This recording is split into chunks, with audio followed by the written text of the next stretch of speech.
ఇటీవల మరో బ్రేక్ ని చూస్తున్నాం. కరీంనగర్ పట్టణంలో దొంగల ముఠ బీభత్సం సృష్టించింది. పరీక్షలు పూర్తి కావడంతో వేసవి సెలవుల కోసం తీర్థయాత్రకులు వెళ్లిన ఇళ్ల టార్గెట్ గా దొంగతనం చేస్తున్నారు దొంగలు. మరణాయుధాలతో సంచరిస్తూ భయాందోళనకు గురిచేస్తున్నారు.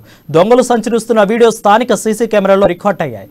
వీరు అంతర్రాష్ట్ర దొంగల ముఠాగా పోలీసులు అనుమానిస్తున్నారు.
కరీంనగర్ పట్టణంలో దొంగల ముఠ బీభత్సం సృష్టిస్తుంది.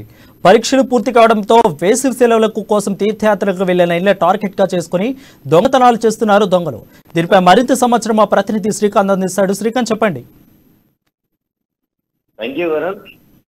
ఏదైతే 10th క్లాస్ ఇంటర్ క్లాస్ పరీక్షలు ముగియడంతో కుటుంబ సమేతంగా పుణ్యక్షేత్రాలతో పాటు పర్యాటక కేంద్రాలకు వెళ్తూ ఉంటారు. సెలవులు కావడంతో, వరుస సెలవులు ఉండడంతో దాదాపు ఒక నెల రోజుల సెలవు రావడంతో కుటుంబ సమేతంగా విహారయాత్రలకు వెళ్తూ ఉంటారు.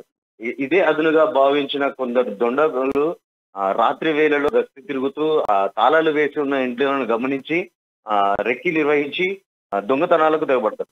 గత రాత్రి కరీంనగర్ పట్టణంలోని శివారు కాలనీలో దొంగలు, ఇప్పుడు మనం విజువల్స్ లో చూడొచ్చు, వరుసగా 5-6 దొంగలు మారణాయుధాలతో సంచరిస్తూ తాళం వేసి ఇళ్లను గమనించి ఇళ్లలో చొరబడి దొంగతనాలు చేయడానికి పూనుకుంటున్నారు. అయితే ఇది స్థానికంగా ఇంటి ఎదురుగా ఉన్న సీసీ కెమెరాలో రికార్డ్ అయ్యాయి. అంటే ఏదైతే రాత్రిపూట దొంగలు బీభత్సం సృష్టించి, అంటే అడ్డు వచ్చిన వారిని కూడా హతమార్చిన ఘటనలు గతంలో ఉన్నాయి. అయితే ఈ దొంగలు రాత్రి వేళలో తెగబడి శివారు కాలనీలో సంచరిస్తూ తమపై దాడికి దిగుతారని స్థానికంగా కూడా భయభ్రాంతులకు గురవుతున్నారు. పోలీసులు కొంచెం గస్తీ పెంచి ఇలాంటి దొంగతనాలు జరగకుండా చూడాలని కూడా స్థానికులు కోరుకుంటున్నారు. Varun, right, thank you Srikanth.